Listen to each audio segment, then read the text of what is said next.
Welcome to Implicating the Real. My name is Michael. I'm joined by my good friends Joe and Liana. Joe, how are you doing? I'm good. Yeah? Good. Liana, how are you? Good. All right. Today we're reading Seth, of course, once again, and chapter 16, subtitled Probable Systems, Men, and Gods. I don't know if I found the title that accurate. It's kind of a lot of continuation of what we've been reading recently, right? Yeah. Is that the Oxford comma? Yeah, I think so, right? So is it probable systems, probable men, and probable gods? Or is it probable systems, men, and gods? Is that one of the main debates around the Oxford comma?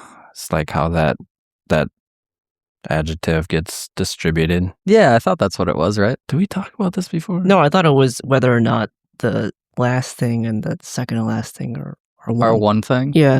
Oh. Men Men and gods, or men and gods is one thing. Yeah. It's one of those things, yeah. Welcome to the Grammar Pod. Yeah. I found this title could have been subtitled like decisions and the probabilities that expand out of them or something, but True. it's not a inaccurate subtitle there, but what did you guys think?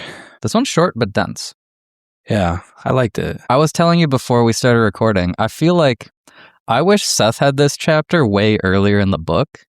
And then just like every time Seth wanted to talk about like probabilities and decisions and stuff, he was just like, go read this chapter. Instead of like saying it, like kind of halfway. Because I feel like this chapter, like he like condenses everything he's trying to say about it like really neatly, Right. Instead of just sort of like giving you half and half, he could have just been like, we talked about this in chapter 2. We talked about this in chapter 2, And then I had to wonder aloud, of course, if this would hit you the same way if you didn't get some of the lighter stuff before, if he hadn't like set you up in a way. And I think it's probably different for different people. Yeah. But make a note, Joe, you could come back to this one anytime. True, yeah. Chapter 16. Good reference chapter. Jump right into it as we do. In your daily life, at any given moment of your time, you have a multitudinous choice of actions, some trivial and some of utmost importance. You may, for example, sneeze or not sneeze, cough or not cough, walk to the window or the door, scratch your elbow, save a child from drowning, learn a lesson, commit suicide, harm another, or turn your cheek. It's quite the plethora of different things, but get the point. Do we think these are all choices? That was like to some my extent, thought when I went through them. I mean, yeah, I do think at some level. I don't know if they're exclusively choices, if that makes any sense. Right, because you have an urge to scratch your elbow. Yeah, I feel like scratching your elbow is a choice. Sneezing's like kind of on the fence for me. It's like, did I choose to sneeze or did I just like sneeze? Right. Like learning a lesson's one too, where it's like, I could sit down with a textbook and be like, I'm going to learn this lesson. But then also there's the thing of like, you have something bad happen to you and you learn a lesson from it. And it's like, was that a choice? Was that a thing that just like ended up happening? I think it's a choice. Like I've been at that decision point where I'm like, I should really improve from this, or I could just double down and consider the other person an asshole. Yeah, I think he maybe includes some of these things because we do question to what extent they are a choice, Yeah. So Seth's like intentionally starting off and being like, I'm using a very broad sense idea of choice here. I think he's almost implying that we're constantly choosing. And like the sneeze, for example, is an interesting one. But like Seth does say that like we're choosing our entire reality. I don't know if he's meaning that like our urge to sneeze even falls into that category, if that's what he's implying in this paragraph. I don't really sneeze spontaneously. Really? But I am never surprised by a sneeze. I usually have to draw out my sneezes. So all my sneezes are conscious. Like my coughing is not, though. Okay. But you like feel the urge and then you can like choose to like lean into it or lean away from it kind of thing. Yeah. Like if I don't make the sneeze happen, they're just not going to happen, which is pretty uncomfortable. But yeah, like that coughing is super uncomfortable. yeah, but coughing is not usually a choice. Interesting. Next time people are in cold and flu season, just be like, can you choose not to do that? Well, I'm always uncomfortable. It's kind of like that Seinfeld thing. Like, I don't feel like saying bless you after someone sneezes, but like culturally, I feel like I should say something. You know? Does that mean the same thing? Well, yeah, what does it mean? I don't know. I don't speak German. But you could just say good choice. Yeah, wow, like good nice choice. one. Nobody's gonna get that, but feel free to use that, listener. And That's a free one. report back with the weird looks you get. Next paragraph. It seems to you that reality is composed of those actions that you choose to take. Those that you choose to deny are ignored. The road not taken then seems to be a non-act. Yet every thought is actualized and every possibility explored. Physical reality is constructed from what seems to be a series of physical acts. Since this is the usual criterion of reality for you, then non-physical acts usually escape your notice. Discretion and judgment. That just tells us where we're headed here in this chapter, I think, right? Yeah, this is going to be most of the chapter. Here, I'll read the example part. Okay. Let us take an example. You are reading this book when the telephone rings. A friend wants you to meet him at 5 o'clock. You stand considering. In your mind, you see yourself A, saying no and staying home, B, saying no and going somewhere else instead, or C, saying yes and keeping the engagement. Now, all of these possible actions have a reality at that point. They are all capable of being actualized in physical terms. Before you make your decision, each of these probable actions are equally valid. You choose one of these, and by your decision, you make one event out of the three physical. This event is duly accepted as a portion of those serial happenings that compose your normal existence. The other probable actions, however, are as valid as they ever were, though you have not chosen to actualize them physically. They are carried out as effectively as the one you chose to accept. If there was a strong emotional charge behind one of the rejected probable actions, it may even have a greater validity as an act than the one you actually chose. It's really kind of Seth to not give the option of saying yes and then like breaking the engagement. You know, there's like, you say no, stay home, say no, do something else, or say yes and go. Why is that Sethian to you? I just think it's nice. It's nice that Seth's like, well, if you say you're going to go to the engagement, you should go. You should go. Yeah. That last sentence was kind of interesting. Like, if one has a strong emotional charge, it can have even more validity than the one that was chosen. Yeah, I was very thrown off by that. I wonder if like validity is just like a one-to-one correlation with like an emotional charge. You know, because I think we all can probably like think to things like, you just dwell on like, oh, I should have said this or I should have done this. And like that actually, by virtue of just like dwelling on that, you're showing that it does have like that strong emotional charge. Mm-hmm. But I mean, how are you measuring validity if not just strictly by the emotion? Yeah, you would assume that validity is sort of like a yes or no thing, right? Like it is either valid as in like it's real and true, or it's not valid. Well, you're saying greater validity, so right. I think that would imply that everything is valid, but there's like a gradient. But I think maybe the emotions are the key to. Because later it's going to end up being that like if you were thinking about the decision that you didn't make, you're sort of like bringing your physical reality closer to that probable reality, right? Yeah, you're connecting with the physical reality where there's another you, another probability. Which is like making it more actual in this reality. But he's saying that like whether or not it's actual doesn't really have any say into whether it's valid. Yeah. I guess that is kind of what he's hinting at here, is that to us, our normal way of judging things is like validity is obviously actuality, you know, what actually happened in what we perceive as like a single line of history. And this whole chapter is going to be about how there's this like unseen fabric of all these other probabilities that are just as valid. The next paragraph there is, all actions are initially mental acts. This is the nature of reality. That sentence cannot be emphasized too thoroughly. All mental acts, therefore, are valid. They exist and cannot be negated. Because you do not accept them all as physical events, you do not perceive their strength or durability. You lack the perception and cannot destroy their validity, however. Just think that for those first two sentences, all actions are initially mental acts. This is the nature of reality. You can see to what extent that's super powerful.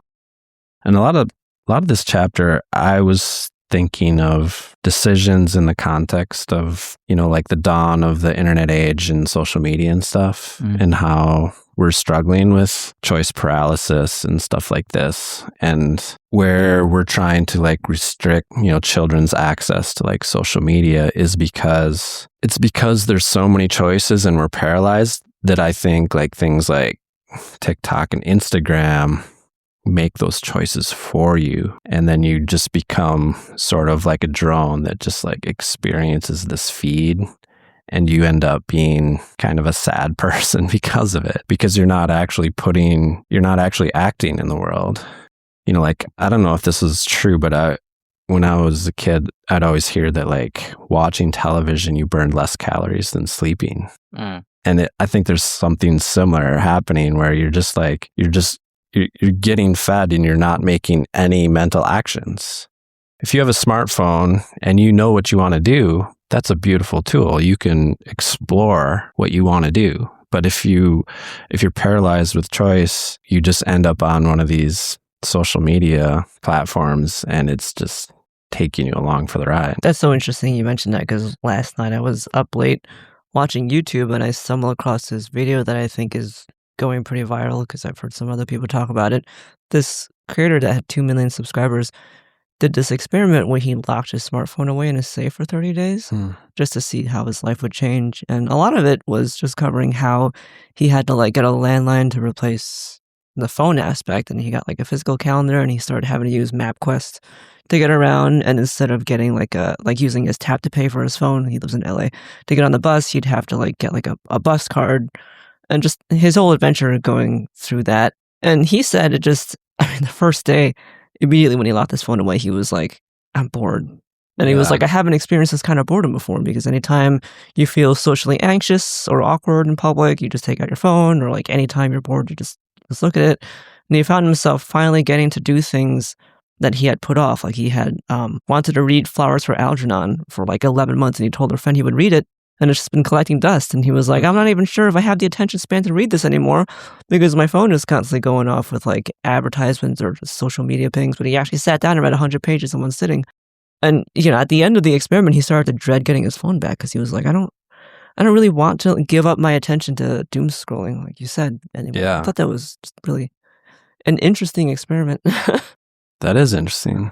It makes me wonder, like, in the same way we kind of talk about pain, and I don't know, the way I always define it is like it's a signal. So it's, in some sense, it's helpful. It's letting you know when you're veering from your own values. And like you mentioned boredom and like the virtue of boredom, like, and that's just forcing you to like actually decide, like, it's not like that person without their phone doesn't have any options. Right. Now they're forced to like confront themselves in a different way, like just go deeper and ask what they actually want to do. Yeah. Oh yeah. I've been thinking about that a lot, that like boredom is such like an important part of like your psychology, and like what you're saying, like the idea of like you need to be in a state of kind of boredom to be able to really self-reflect deeply and like get these sort of deeper internal drives to come out. Like you need to give yourself the space for like the things that are authentically from you, things that you desire, to actually like come to the surface and not get drowned out by just all the noise. Yeah, it's almost like at some level you understand that there's something deeper there that's making everything else that's at the surface level like kind of pale. And so you have to like, it's actually requiring you to like sink below the surface level. Pretty cool. The important part is you have to do that like soul searching, or you have to, because if you just dwell on the boredom, I think you're in even more trouble. That probably leads to like depression and stuff. I suppose. I just think like you can only, You can only be bored for so long, you know?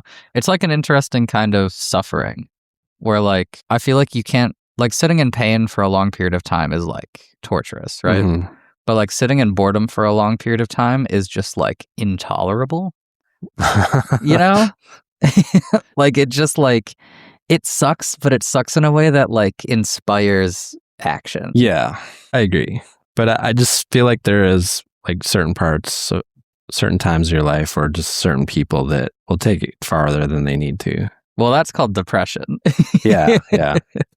When you're just like, everything sucks, nothing is cool, the entire world is gray and bleak. Friend, if this sounds like you are probably just depressed. But I mean, there could be other things that hold you back from making, you know, maybe the choice that your deeper identity is wanting. You know, this could be fear or anything, right? Mm-hmm. You're getting deep into it. I don't want to go further sidetrack, but like some of this is, what do you think of the famous Marshall McLuhan thing is like the medium is the message? Because I always had an issue with it. What is that one? Medium is the message. Are you familiar with it? No, explain for the listener.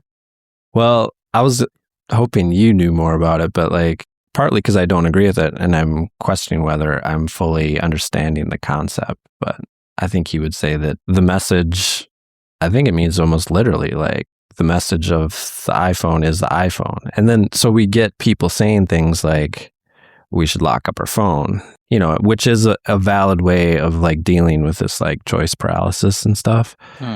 But like ultimately, I think the better choice is to like develop spiritually because I always say that this is just power. Like we want power, but we have to like develop the responsibility to utilize it properly so it doesn't overtake us in these negative ways.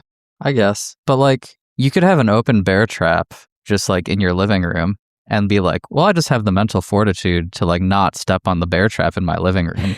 Or you could just get the bear trap out of your living room, you know, like. Well, the bear trap seems very black and white as far as if it's good or bad versus like a cell phone. Yeah. But like you get my point, right? Like if there's a device that's like net causing negatives in your life, like you could just like act to remove it. Yeah. I kind of now I'm thinking about the bear trap. Like the bear trap brings knowledge. Just think about like you're sitting with friends and like having a cup of tea and a conversation. Like, don't you think just like a bear trap in the middle of the room like just makes it more exciting? Yeah.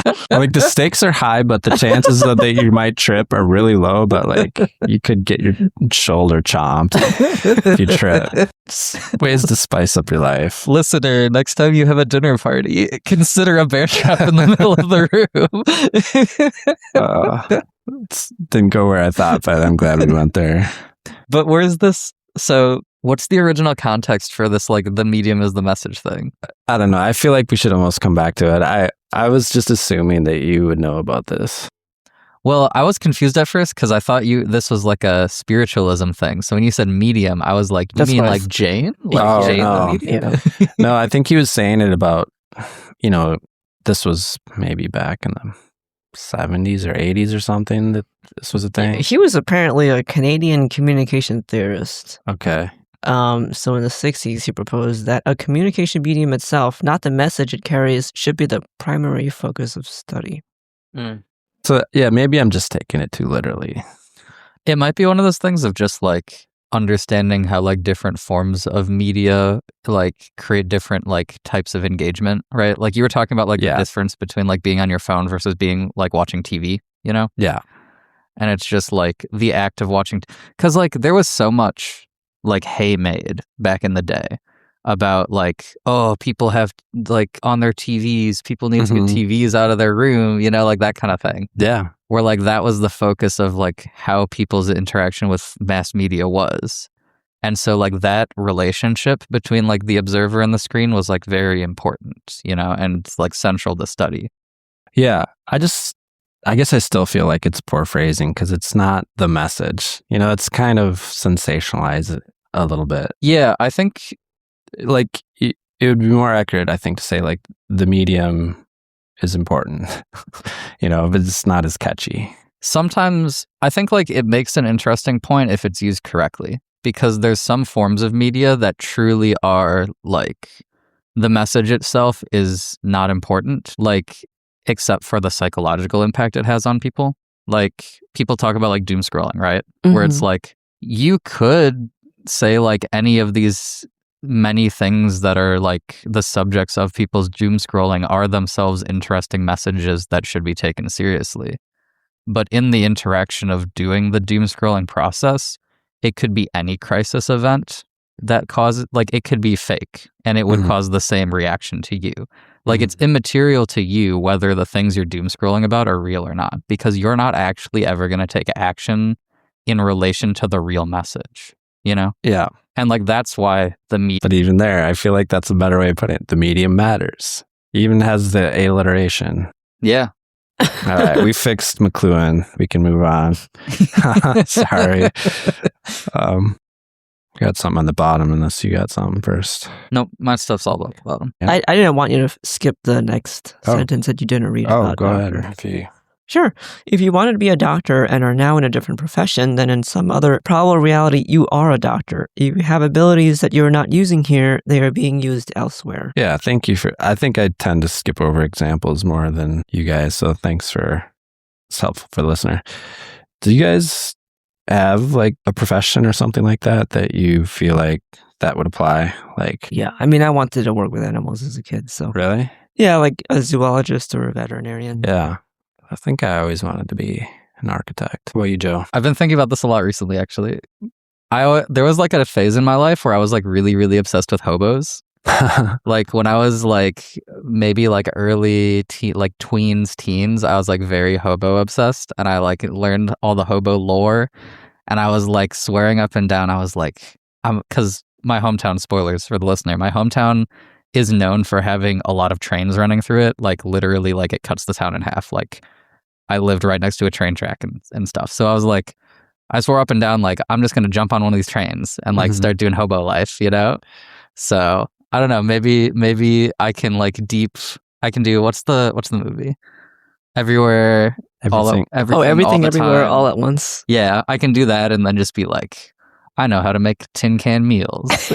Or you're like some folk singer just like out there like singing to like two people around the fire at the railroad tracks. Yeah. Well, okay. So like this is the thing I wanted to bring up in this chapter, right? Is like I feel like this is such a common point that I think people dwell on, is like the idea of like important choices that they didn't make, you know?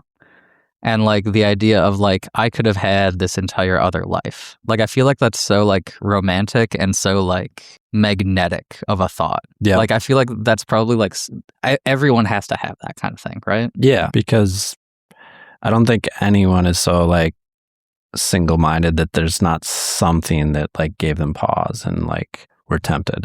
And like this existence is defined by the things you don't get to do. In some extent, right? Like what I just read about like all actions are initially mental acts, you know, like this idea that like in some sense the nature of this reality is like decisions. It implies that there's a fork in the road and like you don't get to go down this way or this way if you choose this way. But then Seth will probably say on another level or a higher level of the self, they're taking all available options. And that's curious too, right? Because like this chapter is helping me understand, like we're always questioning like what identity is, but like to some extent it's like the sum of all your choices. But if there's this part of yourself that just gets to like choose every path, then like, doesn't seem like that's like a different being to us, right? If there's not choice happening. I agree. Like that was sort of the thing that I kept running up against, where it's like, what is a choice then even? Like, why does making something actual matter? If like on the whole, like I could have made that choice, I could have been the hobo tramp guy, but then like there'd just be another reality where I'm this person that's on the podcast, right? Like it seems like it sort of negates the idea of like your choices mattering. Well, I think at this level it matters because you have the preference, enough of a preference to choose what you chose. Yeah. Versus that. And then when you start thinking of like all these probabilities where there's all these other Joes doing all these different things, like like a cloudy Venn diagram of Joes that you more identify with, and then some that are like completely foreign. And even though they're like, you like share like the same like maybe root or history in some way before like these divergences happen. Like at this point, it's one way to call all of those Joes, but like in a deeper sense, and maybe that's kind of what we're saying with like, we were talking about greater validity earlier. The greater validity is like you're identifying with those Joes that have similar values to you more than others. But that higher part of yourself, that's the one I don't know what the answer to that question is, because that's the one that's like making all these choices, right? Yeah. But presumably maybe there's a context that there's other choices they don't get to have, right? Because that's the Joe entity and it's not the Liana entity. So like you don't get to have all the choices that Liana has, maybe at every level there's things that you don't get to do, and that for makes what you can do like special. Right, because that's like when you're presented with the mixture of all of everything, like, every possibility being open to you, like it's sort of refreshing to have limitation. It's sort of refreshing to run up against the wall where it's like, you can't do this. It's not that it's possible and like there's a different you doing it. It's that it's impossible and none of you get to do it, Yeah. Like that's kind of like it's orienting. Like it gives you something to work with besides just like the mishmash of everything as like a galactic porridge. Yeah, like Liana, you were talking about earlier, like, playing a video game on God mode, it gets kind of boring. I don't know if we were on mic when we were talking about that. We weren't, but what do you think? I think it has something to do with the training ground that we're in right now. That it's like, okay, Joe, you're a god in training. You're going to learn now that if you choose not to learn the lesson and, you choose to double down on feeling like you're right and prideful, then this is the kind of reality you're going to get. Or like, if you're going to choose to be fearful and focus on scarcity, then this is the reality you're going to get. And so after this life, you zoom out and you see, okay, all these mental choices, even though they were not initially physical, you're just sitting there in a chair thinking, not actually taking any physical action. These mental actions do lead to like this huge divergence in what your lives could have become. And I think you as like a God entity would be like, oh, okay, well, mental actions are pretty freaking important. And now that I am like an entity myself and a creator, I shouldn't just choose to think about things that I don't want. Because one of the, I think, most important Seth quotes was, you get what you concentrate upon. Jan and Rob had that like in their bathroom, in their house, like printed out. I think that's why we get to choose, so that we can see like the impact of mental actions, and that mental actions in some way have more of like a primary validity than physical action. Because every physical action also has to have a mental action. Every physical action results from a mental action, I think. Yeah, that's really interesting. It makes me think too that I feel like, having all these options, not just with like technology, but like, I've only lived in the Twin Cities for like 7 years, but like just having all sorts of options for whatever, something to do, entertainment. There's all sorts of parks to go to, like food choices. Like me and my partner are constantly like making the other one decide.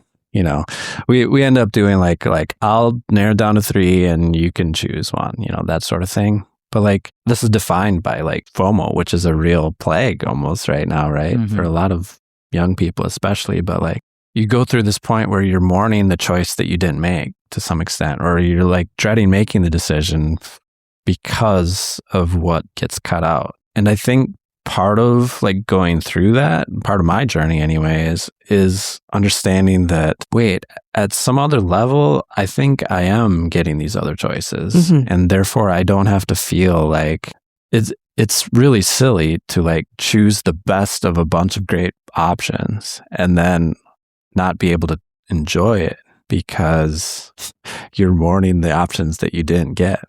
Like I'm choosing not to have children in this life, and a lot of people have a tough time understanding that, but like I don't feel called to that in the same way as other people do. All of my family are very, if we're going to get into like the Sethian families of consciousness, I think it's the Bordelian or something. Boredom? Yeah. The ones who focused on bringing up children. Yeah. So I'm like this outlier, but like I feel like intuitionally that's because like I've done this maybe in other probabilities, but definitely in like previous lives that I've been a parent. And so it allows me to like relish in the luxury of having all of these great options and choosing the best of them, and like being able to maybe enjoy it more than I otherwise would, if I was caught up in the FOMO of it all. I wonder about I feel like that is just a thing that people experience, right? Like the mourning for the options that weren't taken, And like, yeah, I think there needs to be some kind of antidote to that. Like people need to have some way to get past that, because otherwise you end up being like, I feel like there's like a classic stereotype of like, if you're like someone who's in the military and you're talking about it, there'll always be like the dude who's like, oh, well, I almost like enlisted, like I almost joined the Marines or whatever. And it's like, all right, cool, dude. Cause like, yeah, you thought about it. Like, that's cool. Just because they want like that pat on the head without going through. Yeah. Because they didn't ever like commit to it. And now they're like, fuck, I wish I was that kind of person. And I'm a different kind of person now. And they're like, wouldn't it have been cooler if I had done this thing that I one time thought about doing? Maybe it wouldn't have been cooler. Well, yeah, but like if you're that kind of person who's like, your self-evaluation is still caught up in the thing you didn't do. Right. Like that haunts you, Yeah. Like that's a real acid to like being able to live a good, like actualized like life now. Yeah. And, the way I just explained that I went through that and found like peace with like leaving other choices behind. Not everyone's going to come to the same conclusions or is ready to believe in reincarnation or whatever. But like we've talked about this before, but like sometimes like believing in something, even if it's potentially not true, has a benefit. If I can believe that I've had these other experiences or I'm having these other experiences, and therefore I can enjoy the choice that I do make more, that has some value regardless of whether it's true or not. So I'm not trying to promote people to just like adopt bullshit beliefs or just to try to like feel good about their choices, but it's an interesting aspect about like beliefs and the way you look at the world, that it can have like positive value without necessarily being true. I don't know. I feel like it's the same kind of thing as when we were talking about boredom, where it's like, if you've got this thing that like you can't get over, like, oh, I should have made this choice, but I made a different choice. Like, I feel like that is indicative of like a deep, authentic longing for a different kind of life than what you already have, And I feel like just like boredom, that's functional, like in what your actual life should be. What I'm saying is, listener, I think you should have a midlife crisis. Like you should buy the motorcycle. Like you should move to a different country. Like if you're like, God, I wish I lived that life that I did this cooler thing. It's like, just do it. I generally like that advice. I don't know about like just like midlife crisis specifically, because that, I don't know, that has a negative connotation, but like normalized midlife crises, they're cool actually. I do want to endorse like going for what you want. Life is about, you should err on the side of regretting doing something than regretting never having done something. You do look good in a leather jacket. That's funny. I mean, and that's got to be the simplest of midlife crises, right? Yeah. Just leather jacket. But seriously, yeah. A lot of what holds us back is we're just too caught up with like what other people think.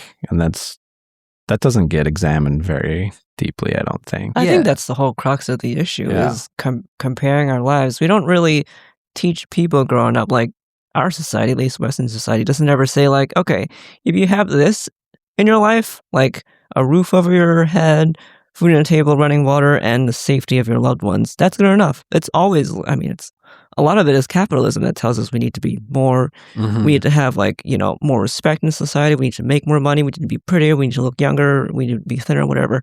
And I think that when allowed to run rampant like that, without ever the opposite perspective, causes people to fall into that FOMO mindset, causes people to fixate on regretting the road not taken.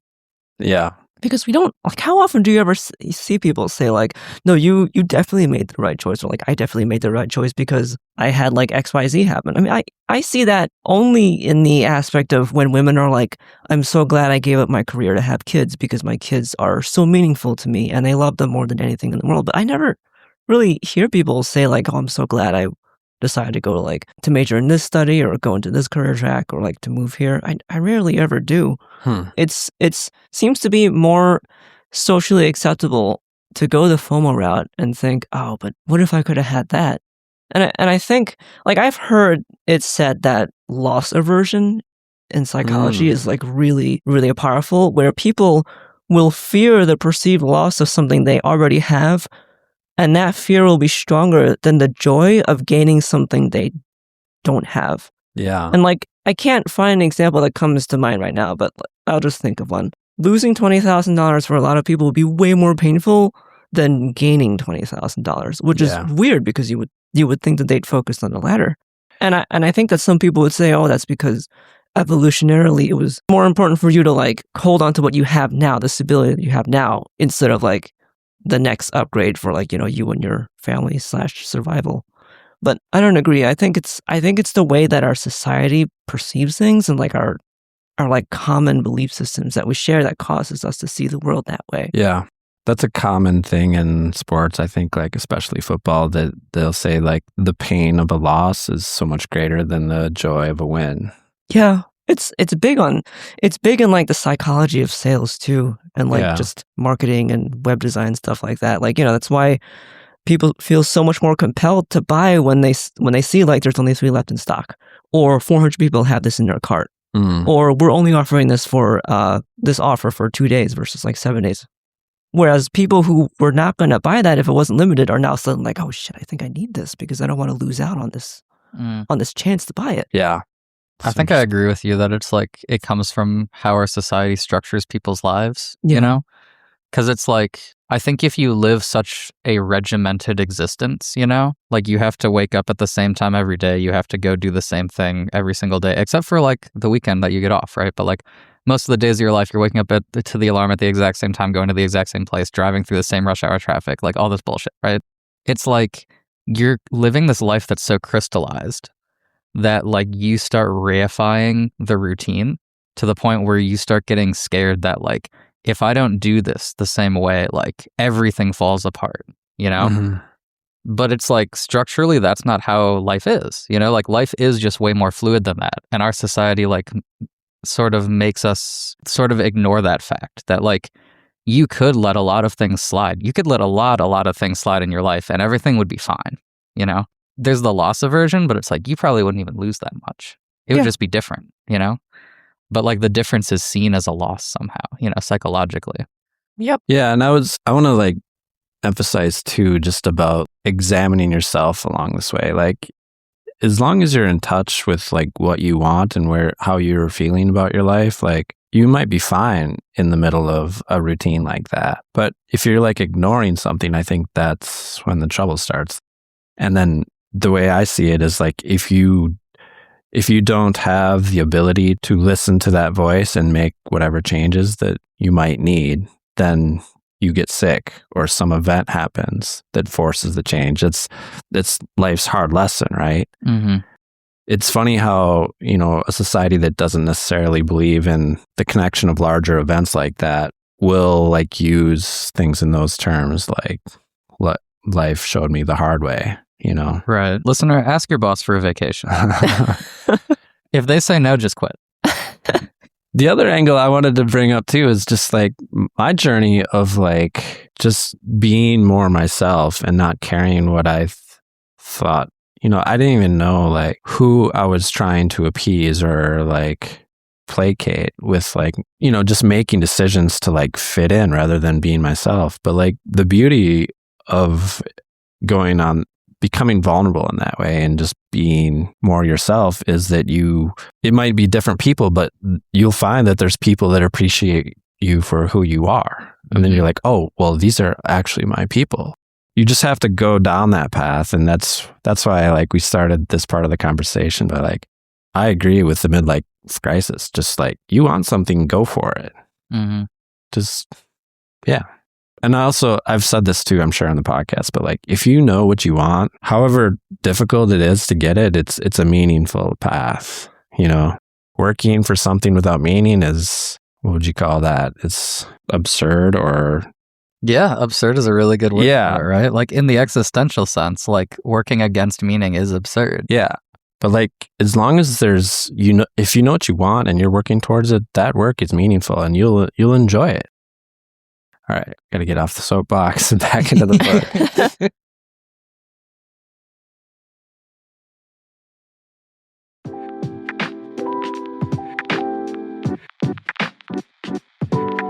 Says the tapestry of your own existence is simply such that the three-dimensional intellect cannot behold it. These probable selves, however, are a portion of your identity or soul. And if you are out of contact with them, it is only because you focus upon physical events and accept them as the criteria for reality. I mean, that's kind of what Seth is here to tell us, that there's like this whole part of reality that, you know, we're just not focusing on. But like, I think that's understandable, you know, coming from physical life perspective. I just like that sentence, the tapestry of your own existence is simply such that three-dimensional intellect cannot behold it.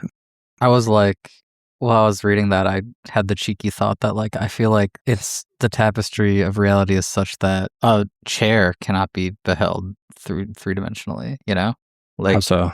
You only like perceive it from one perspective, like one side, you know? So it's like, yeah, you can't see the back of anything three-dimensionally.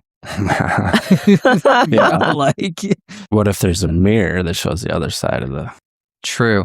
Well, and then there's also the idea that it's like the intellect, right? So like if you're holding all like you rotate it around and look at it enough, you can hold all of it in your intellect if you are a spatially like gifted person. Yeah. But that requires a memory.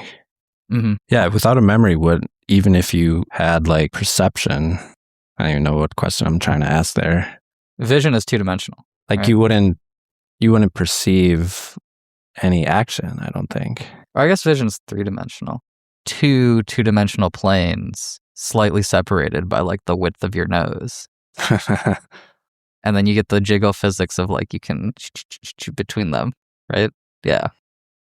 That's why we have two eyes. Discretion into optics. Yeah. Sorry. Guys, got anything coming up here? How soon is the thing? I guess it'll come up. I'll wait till it comes up.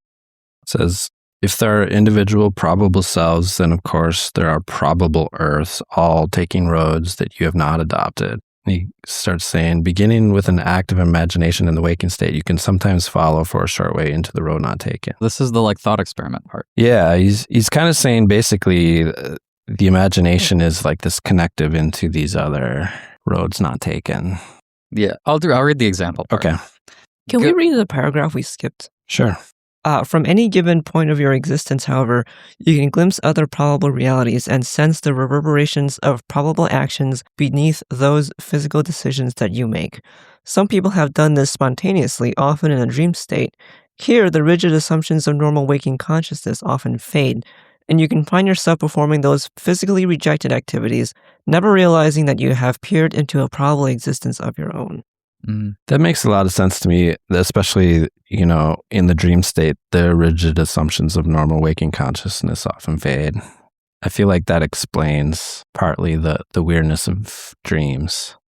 Like how dreams, while you're in them, can seem so normal and familiar. And then as soon as you start waking up and looking at it from the outside, it becomes weird. Yeah. Mhm. I'm sure there's other things that we drop during our dreaming perception, but like these rigid assumptions of normal consciousness, I think that makes a lot of sense. Do you think you have dreams like that you sort of like dip into like your other lifetime? Not that I can remember. Weirdly enough, I mean, he says that's a natural thing. I don't really seem to recall that. And he's kind of saying that you never realize it here, but I think we're always dreaming from the subjective point of view. And so it's hard to like know what's what. Like, oh, I was in this probable self or in this reincarnated self or in this future.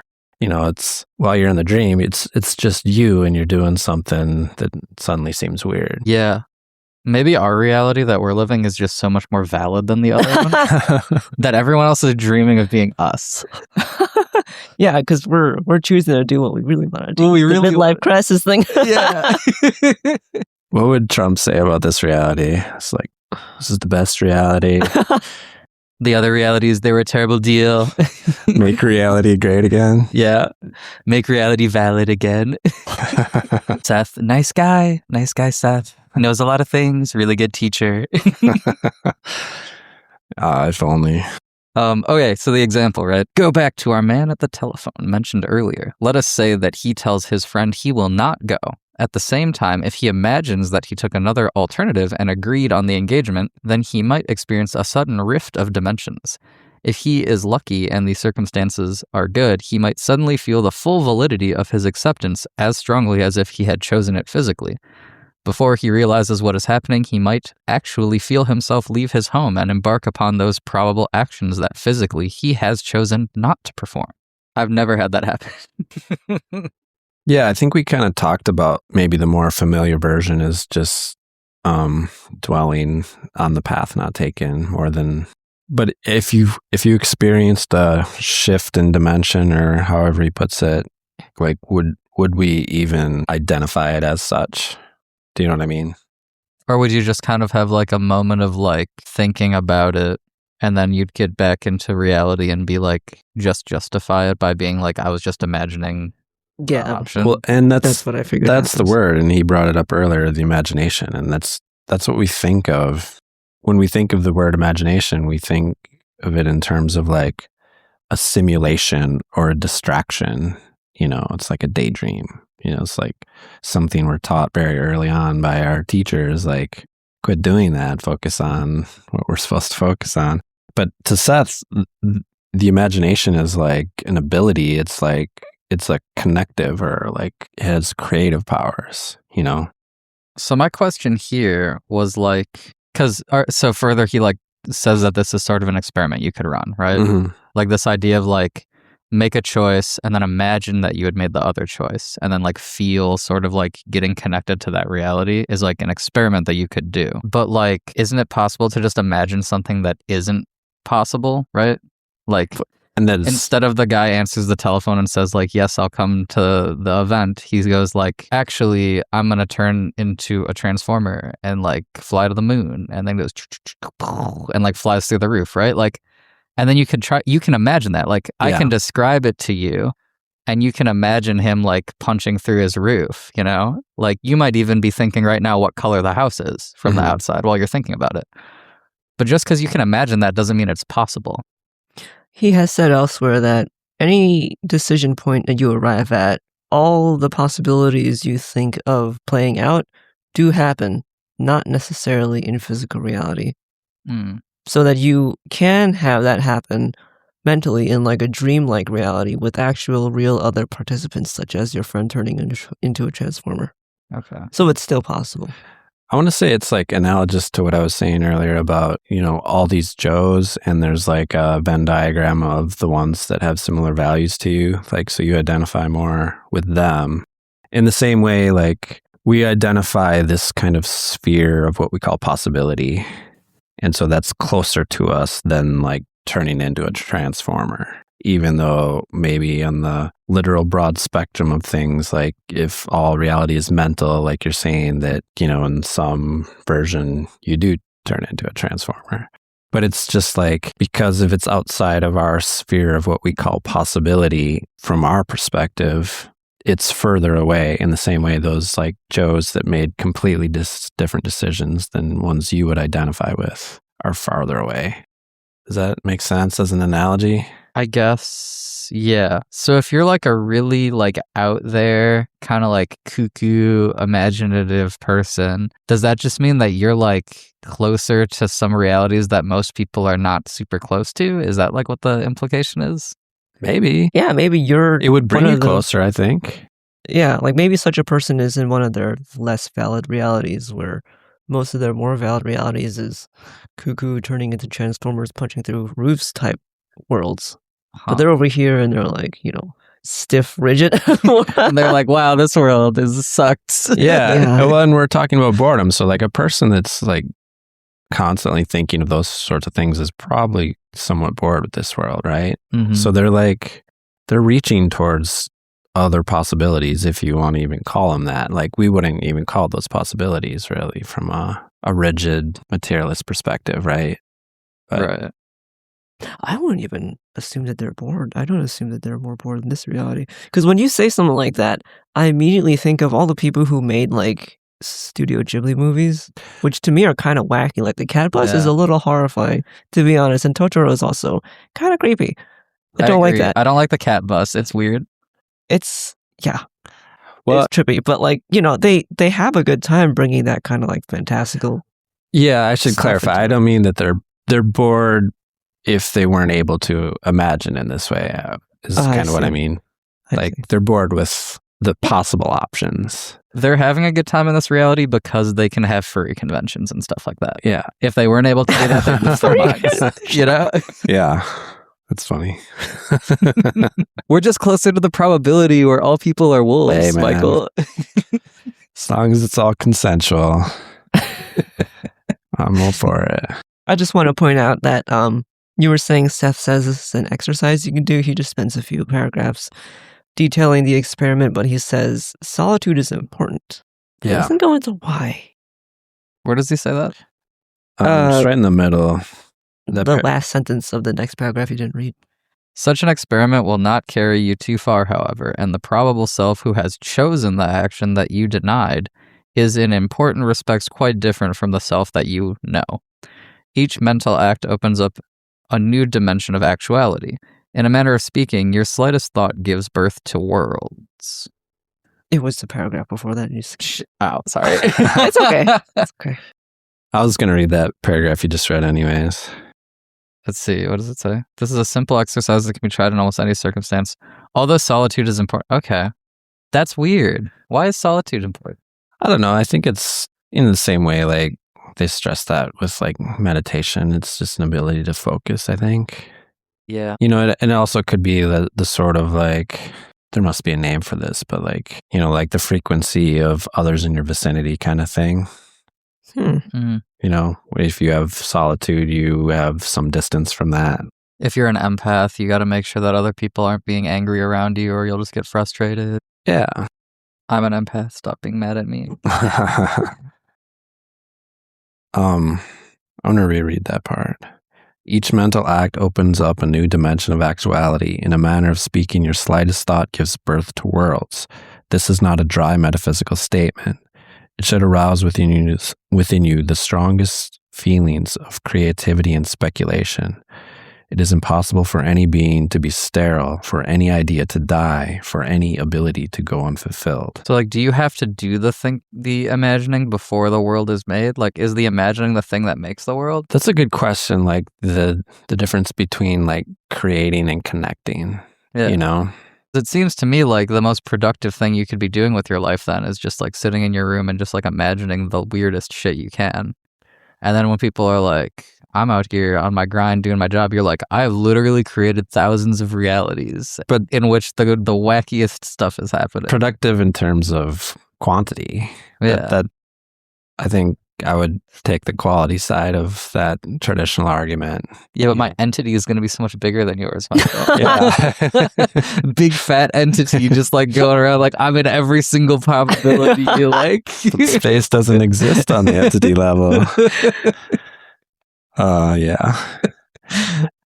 It's a wild statement, that what I just read, but like I think it kind of follows with like all of this other stuff that he's saying, you know, just like reality is this just like continual flourishing. Like every perceiver is its own world, constantly creating worlds with its procession through decisions. You know, it's wild. The next paragraph here too.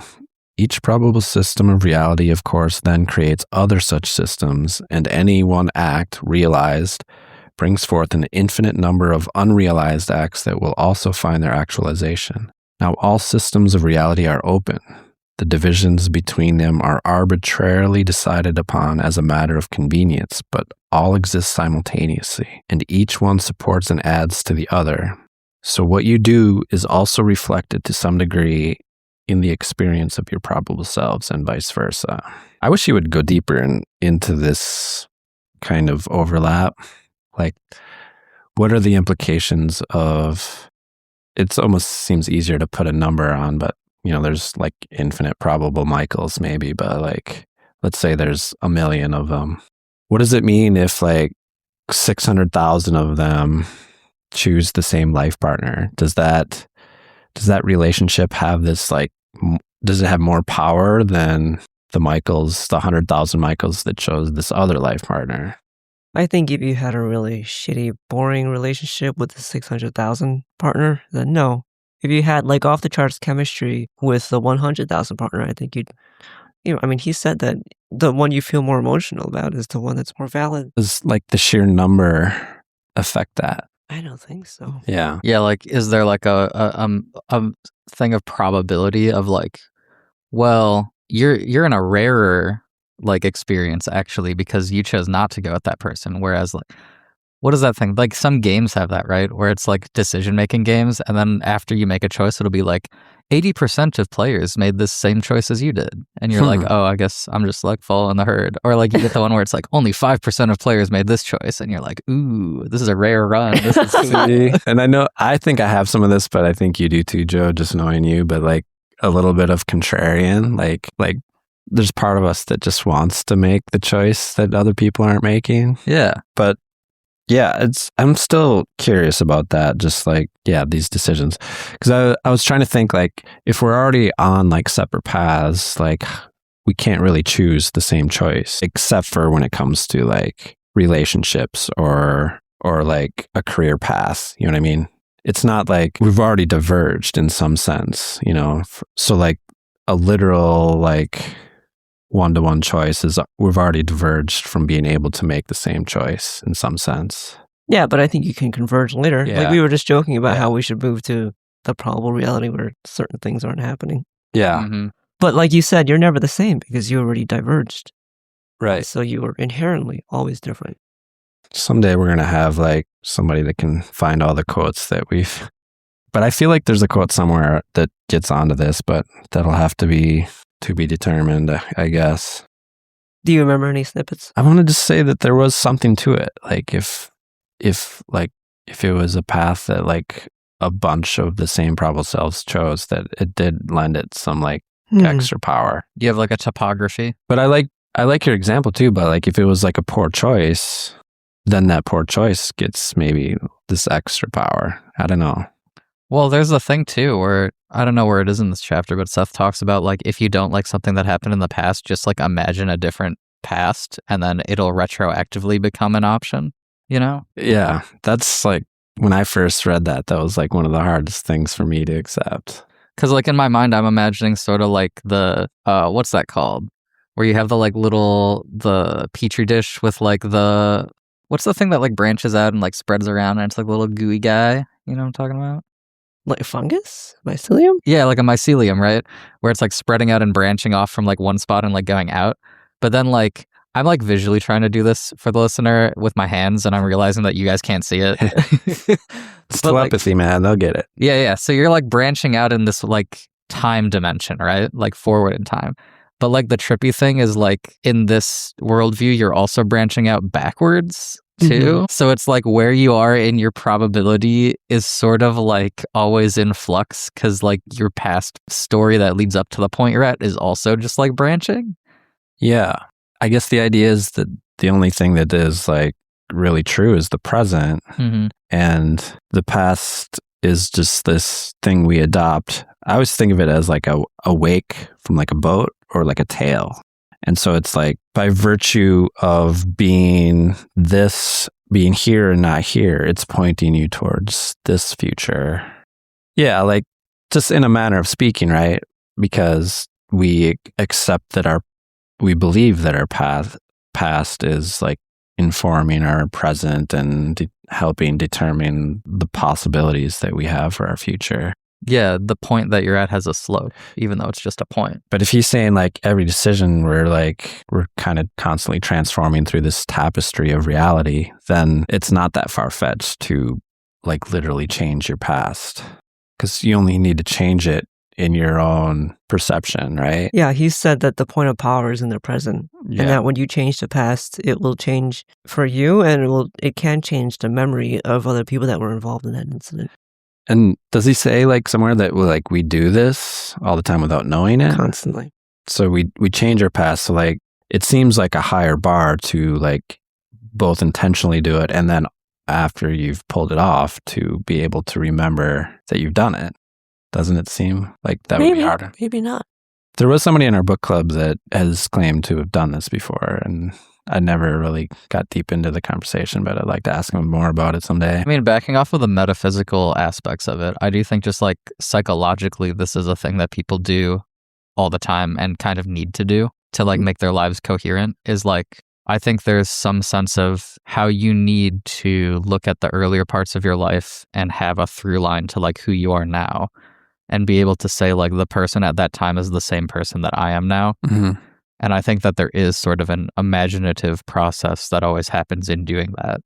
Yeah. You know, when people say stuff like, oh, well, I was always going to end up this way because X, Y, and Z of like who I was 10 years ago. It's like, that's not true. Right. And you know it's not true because like if you really think about it, you probably have memories from that time that don't line up with who you are now. But like constructing that narrative is still necessary to have a coherent, meaningful like selfhood, you know? And like, since you know that you'll change in the future, you know that looking back, you're also going to change that narrative again to fit whoever you are in the future. And that's sort of just like an assumed part of doing that sort of like individual creation exercise that I think people kind of have to be always engaged in doing, you know? Yeah, it's interesting. I'm thinking of like somewhere in this chapter, he mentions the word, I think destiny maybe. And in other chapters, I know he's talked about certain events in your life are kind of pre-planned, like you're kind of aiming towards something, but like there's always, free will is always operating. So you can totally steer away from it, or you can have totally diverging paths before you get to that point. You know, like in the sense where he's talking about like in between lives, you're like choosing your family and your time and the, you know, the country that you're being born to. That like, it makes sense that you would want to maybe like choose like these large life events that, especially if you're going for like certain, you know, earth lessons or whatever. But it's interesting how, you know, just as a culture, we use terms like fate and destiny and free will. And like, I feel like we're always muddying up those terms. We say like, create your own destiny, which is kind of like technically an oxymoron, right? Because your destiny is your destiny. And the idea is if it's determined, all you got to do is sit there and wait for it to happen. But I think we're constantly muddying these terms because I think we have some intuitional sense that like some parts of our life are set up.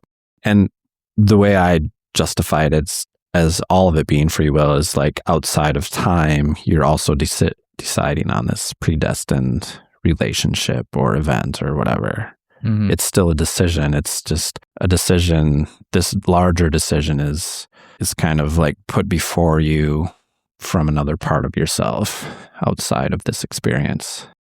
Well, like there's the sort of thing that's like in like classic Greek tragedy, right? The idea that like your destiny is your destiny, not because the events are preordained, but because you are a coherent, like sort of actor that has your own way of interacting with the world. So when presented with a certain situation, you can't but act that way. And like, if you had, if all you would need to do is turn and do something else, but like you are so set in being the kind of person that you are that like you are destined to make the choice, because to refuse to do that so would to be no longer yourself. Yeah, there's that, but it seems like simultaneously there's this idea that that's the call of the hero, that like you have to respond to the call. Like you have to step, like we were talking about earlier, like I'm urging people to go for what they want. Yeah. There's simultaneously this idea that like you have to like mentally choose to like go for it. Like that's what's heroic about having a destiny, right? Is that your internal like your way of being, like your manner of being is so solid that like you have a destiny, right? Whereas like the reason that I think a lot of people feel unheroic in their life is because they could take it or leave it. Like choices are not as important to them. You know, it's like they're not resonating from like a deep internal like sense of like, this is how I make choices. Like this is the standard by which I do things. And like that's what being heroic sort of is for like the heroic character, is that they are a very simple but very straightforward but powerful like idea of a person. You know, they're not a real person. I'm imagining like a world where like everybody's trying to be a hero at all the time. You know, that it just wouldn't work, right? I feel like there'd be a lot more fistfights. There'd be like a lot more like people just being like, you can't dishonor me. We're having a duel now, you know, like shit like that. It'd be like hilarious maybe for a show or a movie, but like I think there's a place for like the more mundane level, or just like the heroic path of someone being less extreme than what we typically think of. You know, like you may choose a life like Seth's like Frank Watts' life. Like what did he had to learn, like humility or something like that. For that lifetime, that was his hero's journey. But that's the thing though, is like if someone's consistently humble, there's something beautiful about that. The more annoying and less like, I don't know, classically heroic thing would be someone who's like, the point of who they are is we're like, oh, they're the humble hero, but then sometimes they're bragging. And you're like, oh, well, you like broke the like one cool thing that there was about you by like being inconsistent about your virtue, you know? I mean, I think the Frank Watts thing is like the heroic part was like becoming humble because he wasn't to begin with. You know, that was the hero's journey of like striving for humility in the end. I mean, I don't know much about his life, but he was a fathead. You can't say that. I'm quoting Seth.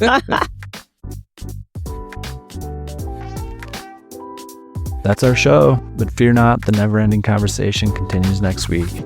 If you're enjoying the show, please be so kind as to subscribe, like, rate, and review, and if you're feeling frisky, tell a friend.